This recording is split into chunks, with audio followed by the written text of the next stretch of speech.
Hi everyone, I'm DrKayceeReyes. You can call me Doc Kaycee. I'm a skin doctor, preventive medicine practitioner, and the founder of Luminisce. In today's episode, I invited a skin investor who really is an inspiration when it comes to healthy lifestyle. We can all see it in how he looks. He doesn't age at all. So without further ado, I'm going to introduce my friend and a great inspiration, Marc Nelson.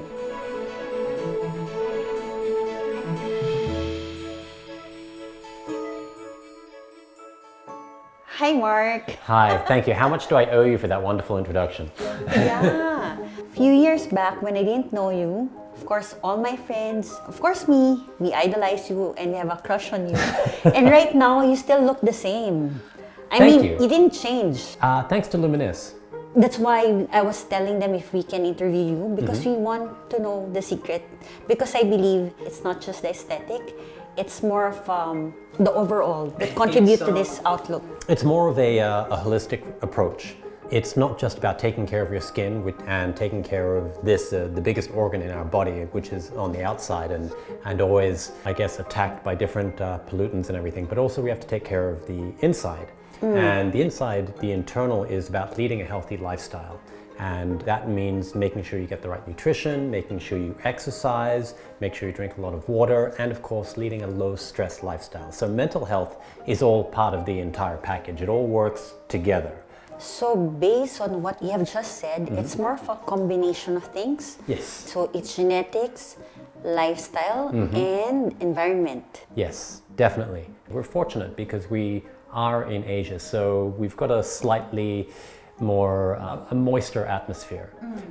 So where a lot of other places might be, in Australia for instance, it's very dry. It's very hot and very dry, and that, as you know, attacks our skin and gives it a hard time. People have trouble, getting sunburned all the time. Their skin's getting dried out, so that also ages them prematurely. Yeah. So we've got a nice little combination of genetics and environment here that help us. Of course, we have to combat it's unbalanced by the pollution in the atmosphere in the cities. So Marc, a big deal of your looks and the longevity is more of nutrition, right? It is definitely, nutrition has a big part of it. That and really the low stress lifestyle. Okay. I know it's very, very difficult in today's day and age, depending on what sort of work you do and what sort of pressures you might have at home, but as much as possible, having a low stress lifestyle and eating correctly. Don't get me wrong, I still love some junk food. As you know, I love some pizza and French fries. I have a weakness for crunchy, salty stuff. Yeah. But everything in moderation. Together with the nutrition, I practice something called intermittent fasting, which I found helps quite a lot as well. Yeah, with your practice of intermittent fasting, we know that it's not only the amount of food that needs to be taken, it's also the timing. Yes, the timing, the frequency, and of course what it is that you're putting into your body. There's certain things that you really should try and avoid.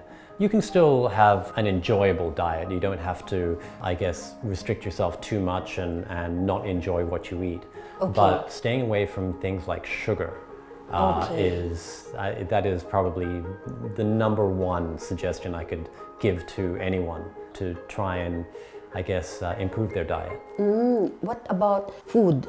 Are you okay with the processed carbohydrates like flour? I am okay with it sometimes. I'd be lying if I didn't, but I think this is where the balance comes in. I like to cook at home, and so I know what I'm putting into my food rather than getting like junk food or something which has a whole bunch of chemicals and everything. So using real food, real ingredients, cooking it at home or eating at a restaurant where you know that they use fresh ingredients is always the best. It's the best for our body. What you've been practicing is to avoid sugar, and second is to avoid processed carbohydrates or food. Yes. What do you think of caloric deficit or caloric restriction when it comes to having a very good toned body, at the same time sound mind? What do you think of that? Well, there's a saying which goes, abs are made in the kitchen, not in the gym. We all have abs. Yes, you guys have abs too. If you press down and you can feel it, you tense it up, you can feel it. And sometimes it's just a layer of fat underneath. So to reduce a layer of fat, it's a combination of diet and exercise. And the diet part is often caloric restriction. Yes. You need to get to a point where you're not adding, but your body is using up the calories and you're not taking in an excess that will eventually convert into fat. And if you want to decrease fat, then you need to restrict the calories to a certain point where it starts burning the fat as an energy source. That's the way you get rid of, like the extra layers of fat. Oh, that's nice. Exercise, which will burn, and then making sure that you're not eating too much to counteract all the exercise that you're doing. How do you eat? Do you still try to do caloric deficit? Like how many calories per day, or you really don't do that? I don't count calories. Okay. I only eat 2 major meals a day. Okay. So I'm basically skipping breakfast. And my lunch and my dinner are regular meals. I don't overcompensate by saying, okay, well, I didn't have breakfast, so I need to eat a bigger lunch. No, I just still eat a normal lunch. And I eat a normal dinner. And I try not to go too crazy on the carbs. And again, it depends on what I'm doing. Yeah. If I'm having like super heavy workouts, I'm like, okay, yeah, I can have some carbs. And when it comes to things like cravings, a lot of people say, oh, but I really crave this, I really crave that. Simple solution, out of sight, out of mind. When you go to the supermarket, if you want to say, oh, I got to stop snacking on all those chips, I got to stop drinking the soda, simple, don't buy it. If it's not in the house, then you're like, I want a soda. I don't have any. Okay, I guess I'll just have to have some water or some fresh juice. So what you put around you, what you put in your household is what is convenient for you and what you will snack on. Okay. For exercise, yes. For 20 years or 30 years ago, it's still the same body, or it's even more improved abs. We all have abs, and I know a lot of people are very focused on that. What's important is to have a strong core. If you're trying to do it through diet and exercise, you can't spot reduce. Generally, the rule of thumb is the first place you put on weight is the last place you'll lose it. So if people say, oh, I want to like lose this belly fat, so I'm just going to do like 1,000 crunches a day. No, you might develop a very strong abdominals, but they won't be seen because there'll still be that layer if you're not decreasing the body fat. So that's what people have to realize. For me personally, the type of exercise that I like to do, obviously I do abs, but it's not so much to lose weight, but rather to make them a little bit more pronounced, and of course to strengthen my core, which is also good for my back and just my entire well-being. But a mixture of weight training and cardio and a proper diet is really the best combination to naturally get in shape. What a lot of people don't realize, and this is, I'm talking to you guys out there, is if you think you're just doing cardio to lose weight, no, you need to do resistance training, because when you build muscle, the muscle speeds up your metabolism and it naturally burns fat even when you're not working out. So when you're doing cardio, okay, you're burning fat, but then when you stop doing cardio, it kind of slows down really, really fast. If you're doing weight training, you do the weight training, and the more muscle that you have, the more that muscle continues to burn fat throughout the day, even after your weight training session is finished. So that's what's really important. If you want to lose body fat, then you have to incorporate weight training. So guys, there are 4 types of exercise. 1 is endurance, 2nd is strength training, 3rd is flexibility, and 4th is balance. So we want to ask Marc, like how many percentage for each type of exercise do you do? For strength training, I would say that is probably 70%. Endurance, probably 5. Yeah. Stretching, yeah, probably 20%. Balance, maybe 5%. Actually, the flexibility and balance I'll put together, because when I do yoga, then that's where that comes in. Like if you're going to do just one thing, what do you think is more important? Well, it also depends on your goals and your body type. Okay. Not everyone is built the same. I know that for me, I'm naturally an ectomorph. That my body type is an ectomorph, which means I'm naturally quite skinny. If I stop working out, if I stop doing strength training, I lose weight. I would be incorporating a lot more cardio into it if I had a different body type, for instance. So what I've learned from preventive medicine in Germany, actually from the sports doctors, they told me that if you're going to do one exercise, it's actually resistance or the strength training or weights is more important, because it will actually improve the metabolism by increasing the natural hormones like DHEA and testosterone, which will increase your metabolism and which will regulate the insulin secretion in the body, which causes inflammation in the body. So that's very important, and it's nice that you're practicing that. Yeah, so taking care of one aspect of your life has a direct correlation on the rest of your life. So if you want your life to go well, then you need to take care of everything, and that includes your body. Nice. For the body, how many liters of water do you drink per day? I want to drink at least 4 liters a day. Nice. Wow. That's what I want. I realize that I don't always hit that mark, depending on my schedule. If I'm just at home, if I have already access to water, and I always bring a bottle of water with me. When I'm away on shoots, shooting for beach, I always make sure that, make sure there's a lot of water for me. Because especially out in the sun, I know I need to hydrate more. If I'm doing a lot of physical activity, I know I need to hydrate more. Agree. What about sleep? Sleep, very important. Ideally, I get 8 hours sleep a night. Realistically, usually 6 or 7. But I'm also a firm believer in naps. Like a 20-minute power nap, if I'm feeling a little bit down, it will refresh and recharge me like that. Actually, it's very powerful because nap around 20 minutes to 40 minutes will recover the brain. It will increase the connection in the brain. So that's very good for brain development and for brain resistance. But I would just like to ask, because you want to take all the vitamins that you're taking. Yes. So what are the traditional medicines that you're doing? Like, let's start with the vitamins, supplements. Vitamins, I take just a general multivitamin, and then I complement that with additional vitamin B. Vitamin B complex. I lead a very active lifestyle, and so I know that's important.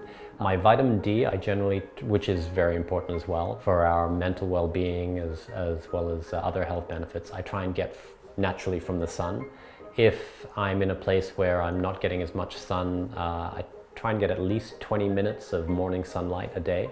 But if I feel like I'm not getting enough, then I will supplement that with vitamin D3 capsules. And may I ask you, Yes. like personal note, what are your reasons for waking up in the morning? I look forward to the day. I mean, I've been very, very fortunate that I consider myself having quite a blessed life of growing up, living all over the world, having a great family that I adore and that adores me. I've met wonderful friends, I've had great experiences, and every day is an opportunity for new experiences and also to learn. And so every day is an opportunity to grow a little bit more, to learn a little bit more. And this is a great mental trick that I recommend to everyone. If you can write down just 5 things that you're grateful for, and they could be anything. It could be like that I have my health, that my friends and family love me, or that it's a beautiful day, or that I can hear birds chirping. Just starting your day off by realizing that there are at least 5 things that you can be grateful for means that you start with a positive outlook, and that can carry on throughout the day. So from that, you can see that you're working on not also on your body, it's also the mind and then the soul. Yes. So can you tell them how to improve your mental health? Like, I think it's one of your advocacy. Yes, it is. Very much so. Mental health is so important, and sadly it's something that people haven't been paying enough attention to, but especially now during the lockdown, there is a lot of extra pressure. It's very important to realize that it is not a taboo subject anymore. It affects each and every one of us. We so often scroll on social media and we see, oh, this person's got a perfect life, this person has a perfect life. No one has a perfect life. I'm sorry. There is such a thing as Instagram happy. We generally put forth the positive because, we also want to create a positive impact. But deep down, we are all going through something. So the first step is recognizing it, accepting it, and asking for help if you need it. Don't be afraid to reach out. Don't be afraid to reach out to a friend, to a loved one, or even to a mental health professional, whether it be a therapist, a coach, a psychologist, a psychiatrist, and ask for help if you need it. And similarly, if someone asks you for help, don't just, blow them away, but take it seriously. Every now and again, reach out to someone, especially people that you know that are staying alone, maybe aren't living with family, and just say, hey, how are you? If you feel like it's a blow off, ask them again. Okay, great, but no, really, how are you? And be willing to be there, to listen and to help and to advise as much as possible if need be, and accept that. It's not a sign of weakness to admit that you need help. vulnerability is a sign of strength. Admitting to vulnerability is a sign of strength. And it is through this vulnerability that we can then grow stronger and we learn more about ourselves. And you'd be amazed at how much better, stronger, more positive, and how much of a bigger impact you have, not only on yourself, your health, your feeling of self-worth, but also on all of the people around you, if you have a much firmer grasp on yourself and your mental strength. Mark, I want to know your thoughts because there's a study that a belly laugh per day will keep the doctor away. What do you think of that? I agree, 100%. I would say that more than one belly laugh a day is even better. Laughter and smiling in general has a wonderful effect on the body. It releases all of these great chemicals within our body, the serotonins, the endorphins and everything that have a beneficial effect. Now, not just physically, but also mentally. Being able to smile, sometimes the actual physical act of smiling, even if you're feeling down, if you smile, you will naturally feel a little bit better. You know, for some people who really don't feel like laughing, there's a therapy that you just practice to laugh without any reason. Just laugh, at least 2 minutes, and you're going to laugh. Yeah, everything is related. So the physical is attached to the emotional.